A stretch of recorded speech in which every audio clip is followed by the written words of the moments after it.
Welcome everyone to the Radiant Health and Wellness Show. My name is Dr. Beata Harasim, and I'm a holistic and integrative doctor of physical therapy. And on today's episode, we have a special guest, Lo Nigrosh, who is a IBCLC and a CLE or B, I forget now. CB, childbirth educator, CB. There you go. Yes, the initials or the abbreviations always get me. And either way, she is fantastic with lactation care and childbirth, and she's a doula as well. So today we're going to be talking about breastfeeding secrets and beyond, and really how the breastfeeding experience that you may or may not have had, and how it affects us consciously and subconsciously as mothers. So I would love Lo to go ahead and introduce herself, and we'll get going. Great. Thank you so much for having me on. I'm so excited to be here and to get to chat with you again. We've had a couple of chats before. So as you said, my name is Lo, and I have two kids. They are almost, 9.5 and 5.5.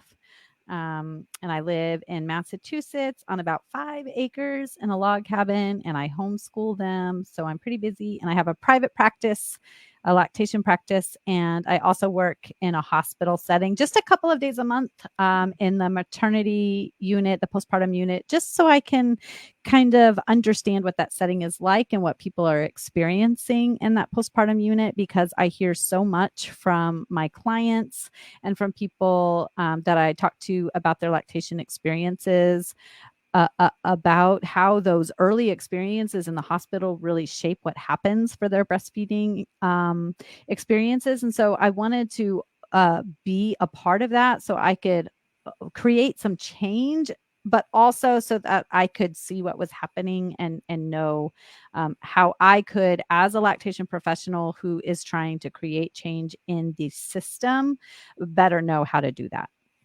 I love that. And that's so important, just like you mentioned, because that first initial, whoever you get, whether it is a lactation consultant or, whether it's the nurse that's helping you with lactation, that has such a profound impact on the rest of your journey. So really I love that you're getting into that setting and again, seeing what's going on and being able to work with those in that setting as well. Yeah. Thank you. Tell me just kind of, how did you get started into lactation? I know it was one of your experiences with your kids, I believe, correct? Yes, it was. So I find that people enter the profession of lactation or even birth work one of two ways. They either had this really euphoric experience and they just want everybody else to have a euphoric experience, or they really struggled and they want to prevent that struggle for other people. And my path was really the second one. I struggled immensely with my first child to feed him. I had severe pain for a long time, multiple tethered oral ties which are tongue ties, but in multiple places. And he had to have multiple revisions, but it never did resolve the pain. He had lots of body work for multiple years. He has sensory difficulties that I've discovered since then, and probably were impacting him even as an infant that I wasn't really aware of. And it took me a long time to really feel confident in the choices I was making as a mom because of my breastfeeding difficulties. And I really, really, really struggled with breastfeeding with him. And it made me really doubt whether or not I even wanted a second child. And so that really led me into wanting to understand more and more about lactation and why it's so difficult for people, given that we're mammals, and led me into the field of lactation and wanting to make a change systemically, but also for individual families. Right. I love that. And I absolutely agree. I mean, that's how I got started as well. It's like I did not have the ideal experience and situation. And it's like, how can we help change this for others, either prevent it or help those who are in the depths of it? And I agree. I think that's where many of us get our kind of drive and passion for this work. Yes. Absolutely. Mm-hmm. And now we were talking about this interesting kind of concept that isn't talked about a lot, where those experiences with breastfeeding have really an impact on how we see ourselves as mothers and how we may think of ourselves, whether it be on that conscious or subconscious level. Can you go into that a little bit? Like, did you see that happening for yourself? Are you seeing it in other moms? Where did this like first come to you? Yeah, so I definitely saw it for myself where I doubted a lot of I gave my power away, I would say. You know, I would ask my pediatrician questions about sleep, for instance, when I already had opinions about how I wanted to handle my son's difficulties with sleep. But yet I would ask my pediatrician, and then my pediatrician would refer me to the pediatrician in the practice who was the sleep expert. And then I was told I had to do certain things with sleep that I didn't feel comfortable with. And instead of trusting my own instinct, I gave that instinct, I gave my power away to other people. And what I find is, and now I, as a professional, but then also I host a podcast called The Milk Making Minutes, where people, um, we explore breastfeeding or baby feeding, because not everybody who is on the podcast has breastfed, or maybe they tried and they chose a different plan for their family based on their early experiences. We explore baby feeding struggles and triumphs through the lens of medical, systemic, and cultural barriers. And what I find is people get thrown into this experience that they maybe thought was going to be difficult because they heard stories from other people, or they thought, oh, it's natural, I'm going to be able to do this. And then their experience is so much more difficult than they thought. And then they think, oh my gosh, I was born with breasts. Why is this so hard? Um, they may or may not be equating it to the fact that they're mammals, but we are mammals. And then they think, why is this so hard? It must be something wrong I'm doing. And then that gets embedded. Their struggle becomes so difficult. And I hear so many people on the podcast say, it felt like it was my fault. Even if nobody was telling them it was their fault, it gets internalized. Right. And then they start to doubt themselves as mothers from that very moment. And then they start to ask in the Facebook groups, like, how do I help my baby take a bottle? Or how do I help my baby get more milk? Or how do I help my baby sleep because they're waking up every 2 hours to breastfeed? Or why is it so painful? And then they start to ask their pediatrician, and then they start to ask their friends, and they get so much varying advice, even from lactation professionals, because we forget that we're just coming in for 90 minutes. And then that mom has to figure it out for the rest of the time that they're with their baby. That each time they ask somebody else, which, hey, we are here for a reason. Lactation professionals are here for a reason, but we have to remember to give the power, to empower the person we're with, to be the expert of their baby, and to tune in to themselves and their baby, and to figure out, what is it that I want in this moment? What is the next right step that I need to take? So important. Yeah. And so then what I have found is they might be reflecting 5 years later, 10 years later, and then they realize, oh my gosh, ever since that moment, I have doubted the decisions that I have made as a mom, because I got thrust into this situation where I didn't understand why I couldn't get it right. Mm-hmm. Absolutely.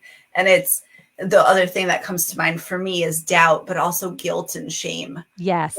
If you aren't successful, or if it's not an easy journey or experience for you, mom guilt, I feel like we could talk about for a lot of different subjects and a lot of time. But those emotions as well. And it's like, it's something that even myself, I'm, kind of working through myself, is like mom guilt in certain situations. And I can, now that you're saying it, I can almost trace it back to those first experiences that we did have, where it's like there was so much guilt over making certain decisions. And, was that the seed that got planted and now just continues to propagate with certain decisions that I'm making now with my daughter, who's 5.5 even. But, it's like, again, like subconsciously that seed gets planted.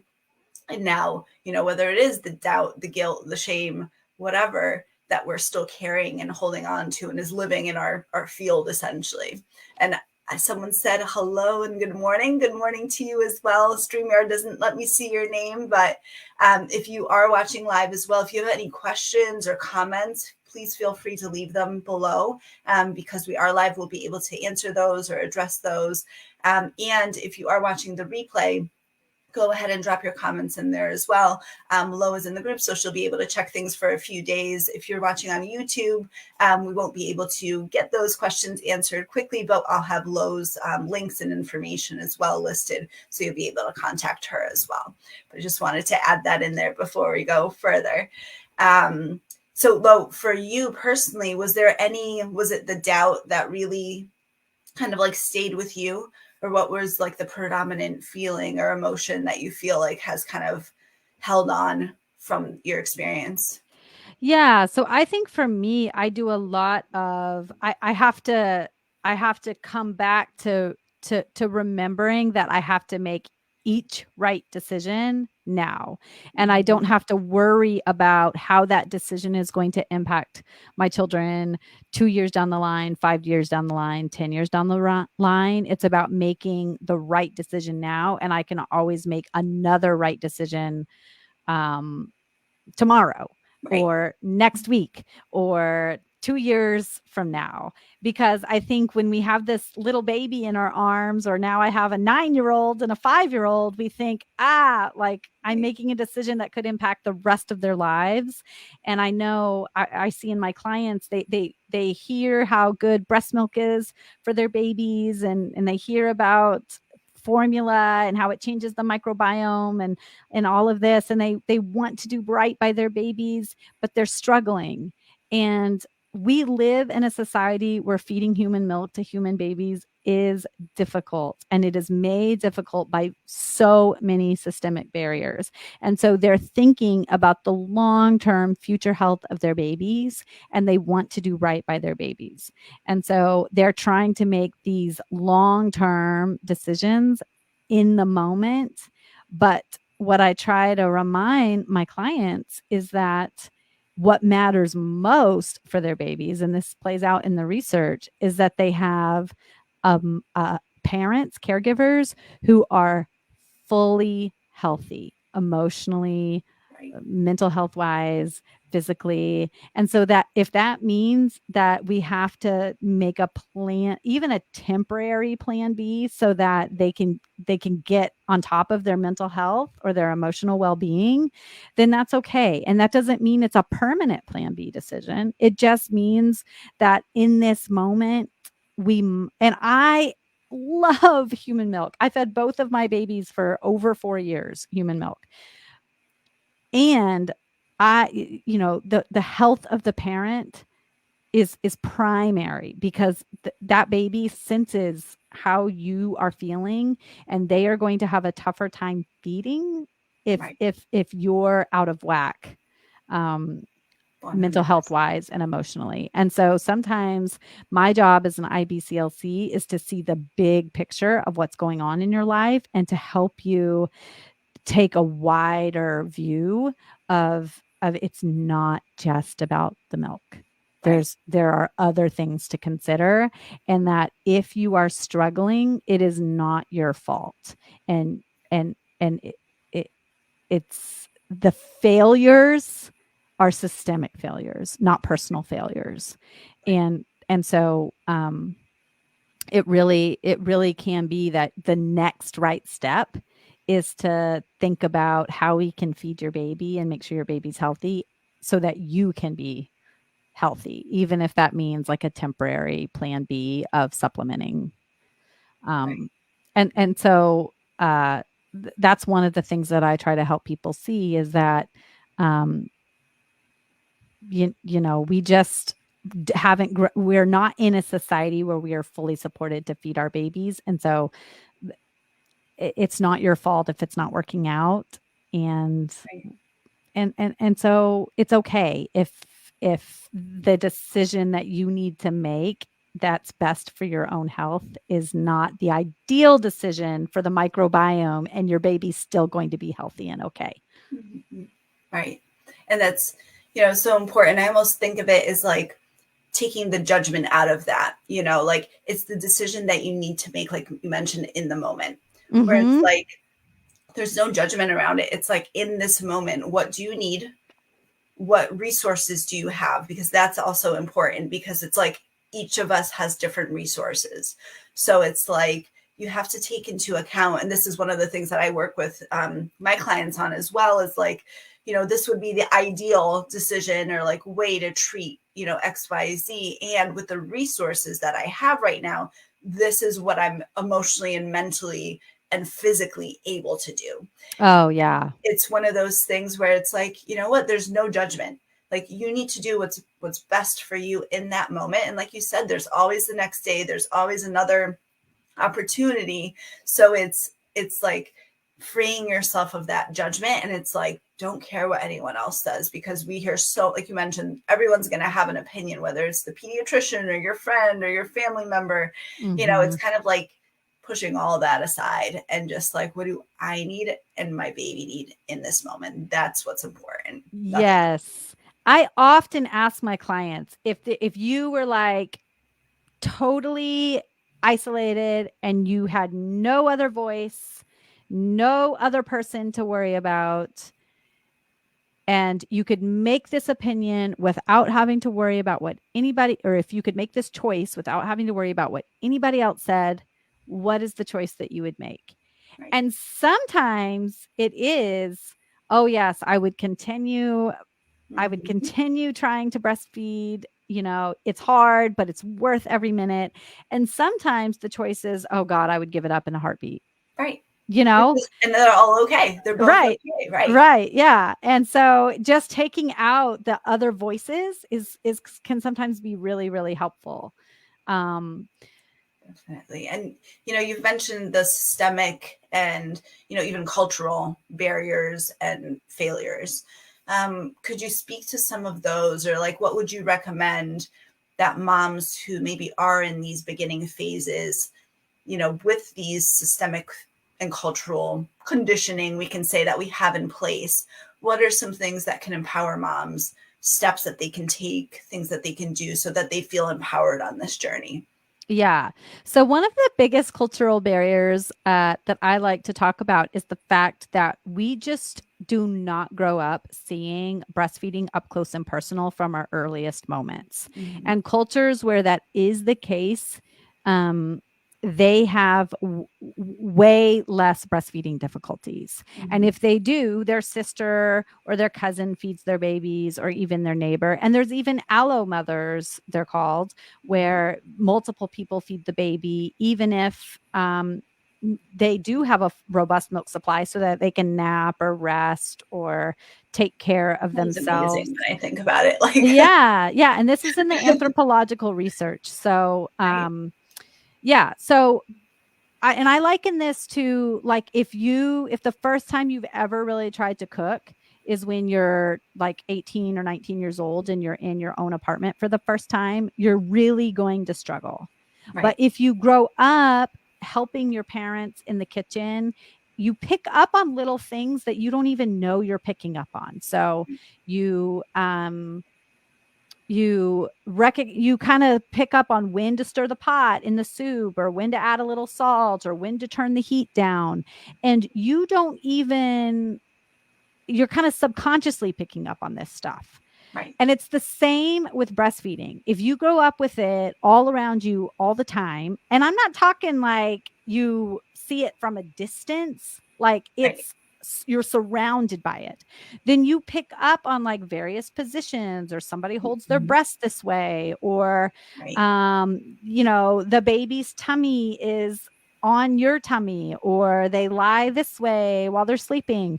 Like, there are little things that you pick up on that we just didn't see growing up. I didn't see that growing up.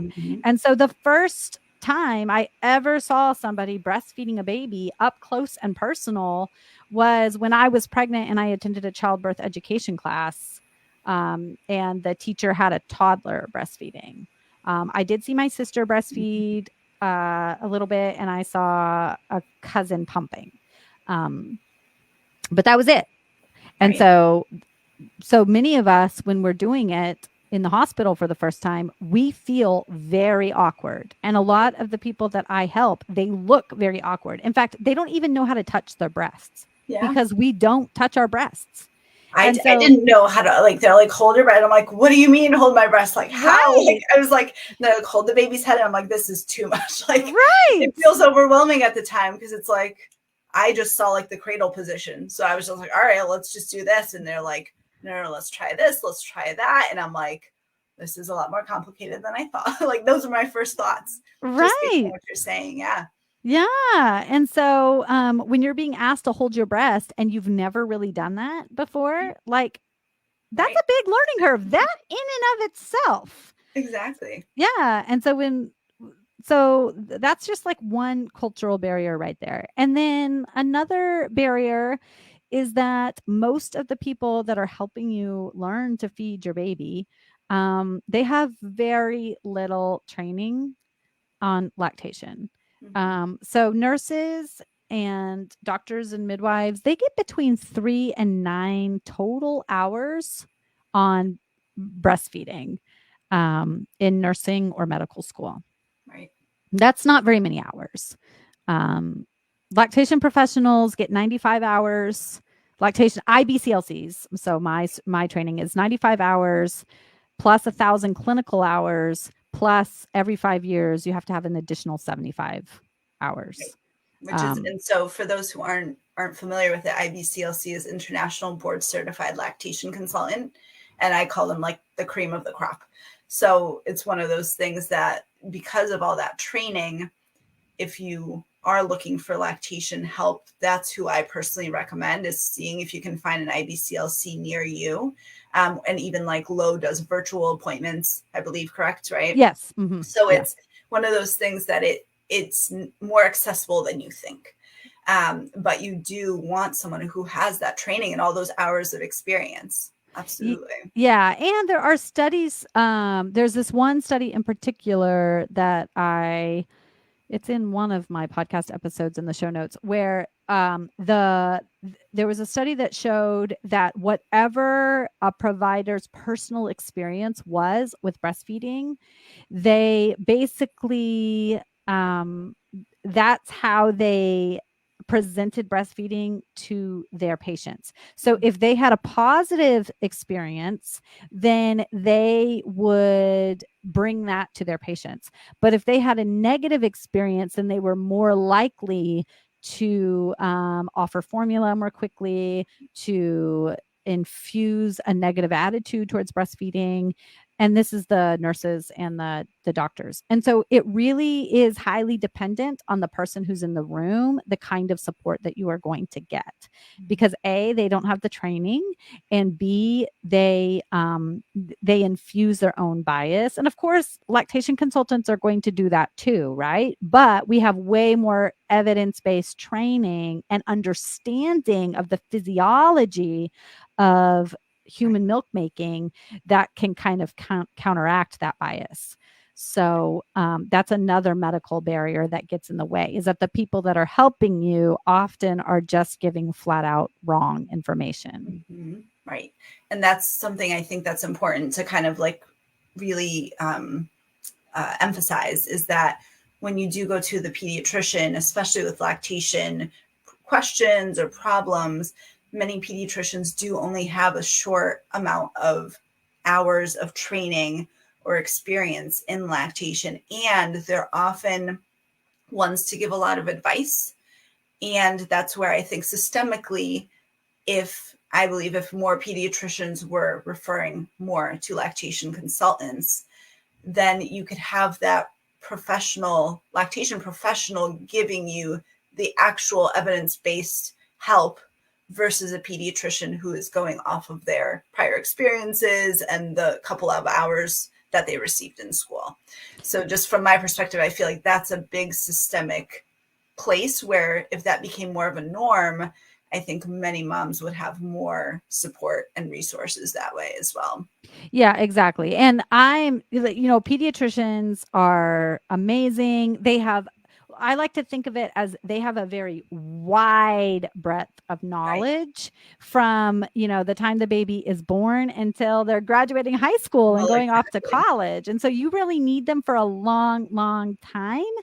Whereas the lactation professional, you need them for a few years. And so our knowledge is really deep in one area. So you definitely need your pediatrician.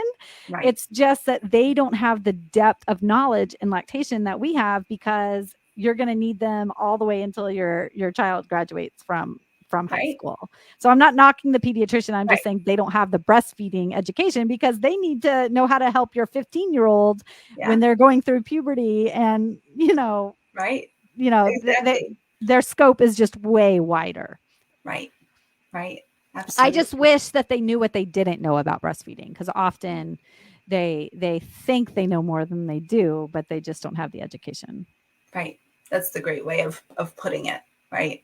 Because then, and again, it's almost the awareness as practitioners. What are my biases? What is my, perspective?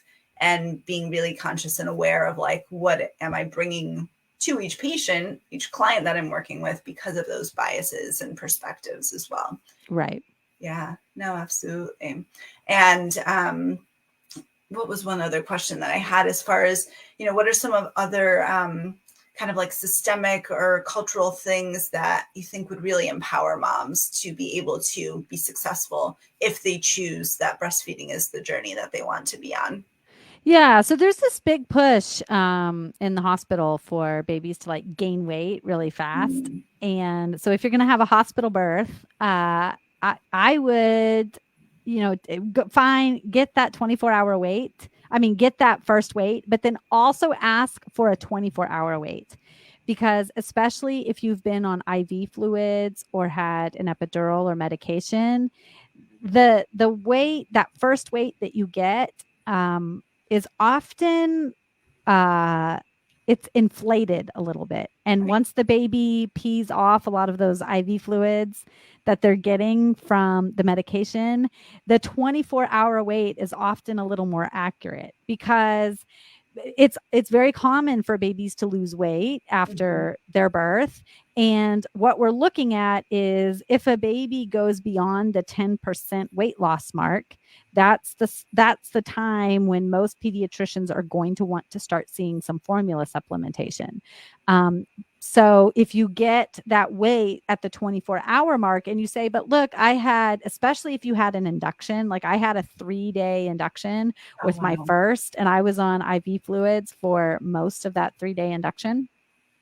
And so if you say, hey, look, the 24-hour wait shows that I only have an 8% weight loss. So can I wait a couple more days and see, because my baby's peeing, my baby's pooping, my baby's alert, the skin tone looks great. So you're looking at multiple data points, not just the weight. So of course, if your baby's skin tone isn't good, if they're not peeing and pooping, then yes, you might be concerned about the weight.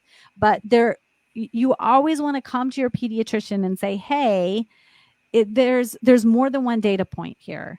And from everything I can tell, my baby stays on the breast. They seem to be doing fine. I can look at my baby and I can tell that my baby is healthy. And I don't think they're going to continue losing weight. I think they're going to start picking up and they're going to start gaining weight. So can we give it another couple of days based on this 24-hour mark? So if you ask them to take a weight at 24 hours and record it, then you'll have that extra data point to be able to have some solid evidence to kind of talk about that. Yeah, that's a really great tip. And that's what I find is like many moms just don't know what to ask for. Like, that's something I didn't know either. So it's one of those things that just getting these little gold nuggets in a way is really empowering, because it's like, now the words to use, how to ask for it, like what the reasoning is, etc. And it empowers you so that you're not, I believe that intuition is really important, but you're also looking at facts when you're making decisions at the same time. So it's that combination of, what's my intuition and instinct telling me, and what are the objective measures at the same time. Right. Exactly. Yeah.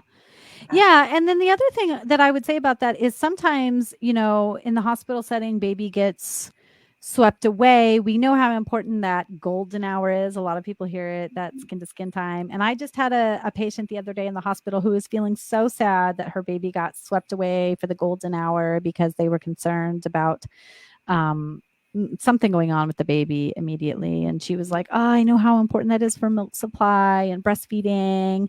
And I said, hey, you can redo that golden hour. You can have a do-over, and it's still really good for the baby. So I said, when you get home, get a warm bath going, have your partner in the room with you. And if you don't have a partner, just have another support person nearby. You put a swimsuit on if you want, because you're still recovering from birth. So if you're in the water with the baby, just make sure there's somebody close by. Right. And get in that warm bath, have somebody bring the baby to you right on your chest, and just be in there for an hour or two. And that will simulate that golden hour. The baby might even do that chest crawl, right, like you hear people talk about. They might find the breast on their own and start to suckle on their own. So you can always have a do-over for the golden hour. Just because you didn't get it, even if you had a cesarean, and so then the baby was placed up high on the chest, post-op at some point, you can redo it. It's not too late. And often having that golden hour, again, can help reestablish that suck swallow organization if baby's struggling with latching, and can help have some kind of non-stressful time at the breast if baby's really struggling to latch. And if you do that multiple times, it can kind of just create some non-stressful time at the breast, because what can happen is breastfeeding can start to just become this really stressful thing for both mom and baby. And so if we can have some just really relaxed time at the breast, it can reorganize baby and help them feel like the breast is a really just cozy place. And I often try to get people just doing that. Even if they're supplementing with the bottle for a while, just make the breast a comfortable place to be. I love that. That's so important to remember, because I think that's one of I feel like the themes that we're talking about is you can have a do-over, and there's like no right or wrong. You just need to do what's best in that moment. And that's like a beautiful way. If your baby does need attention and, needs to be swept away, that's what they need in that moment. And you can redo it and have that golden hour on your own time. And almost I have this gut sense of why not do golden hour no matter what? You have your own golden hour at home, multiple times even. That was actually one of my favorite things to do with my daughter, was go into a bath with her, especially when she was little. And she actually hated water when she was little. So it's it wasn't even that much water, but it was she was just on my chest and I was comfortable. And it was just such a beautiful bonding moment that, it's why not just do that? Regardless. Yeah. But if you miss the golden hour, that's a beautiful way of getting a redo. That's amazing. Yeah, I love that you shared that story. Of course. And so thank you again for sharing your experience and, bringing light to these, systemic and cultural barriers that we do have. And I love that you're doing the work to kind of bring awareness to them and helping, individuals as well work through the process and be able to be empowered and, again, kind of lose the judgment of what should the word should I have an issue with, right? I know. So anyone that's telling you should, throw that out the door. It's what is best for me and my child in this moment. And Lo, I know for your freebie, you have the fantastic podcast, The Milk Making Minutes. I've really enjoyed being on it as well. And I encourage everyone to take a look at it. Is there anything that you want to mention about the podcast? Yeah, just that all sorts of baby feeding stories are there. So there's 2 episodes a week. One is somebody's personal experience with baby feeding. Sometimes they're blissful and sometimes it's more of a story of struggle. But it's always in order to help people feel like they are not alone and that whatever their experience was, it's valid and that it wasn't their fault. Whatever happened, there's a reason it happened that way, and that your experiences, you can mourn them if you need to mourn them. And if somebody is telling you just get over it, you have a happy, healthy baby, it's not true. You are allowed to both be happy that your baby is healthy and to mourn what you wish was, whether it was your birth experience or your baby feeding experience. So there's a lot of that on the podcast as well. Awesome. And so I'll have the link for the podcast below, as well as we've chatted a couple times. So I'll have links to our videos as well where we've connected. Is there any last message that you want to leave our listeners with today? No, I just I hope that people recognize that you are doing the best job you can at whatever phase of motherhood you're in, and that it's all about just making whatever is the right decision right now. So if that means going on a hike with your kids and having a picnic and feeling like you're the best mom ever, fantastic. And if that means camping out on the couch with movies and popcorn, then and that's all you can give right now, you are also doing the best for your kids in that moment. So Beautiful. You're a good mom and you're doing the best you can. Beautiful. Thank you so much for sharing and taking the time to come on here, Lo. I really appreciate it. Thank you. Thanks for having me. This was really fun. No, as always.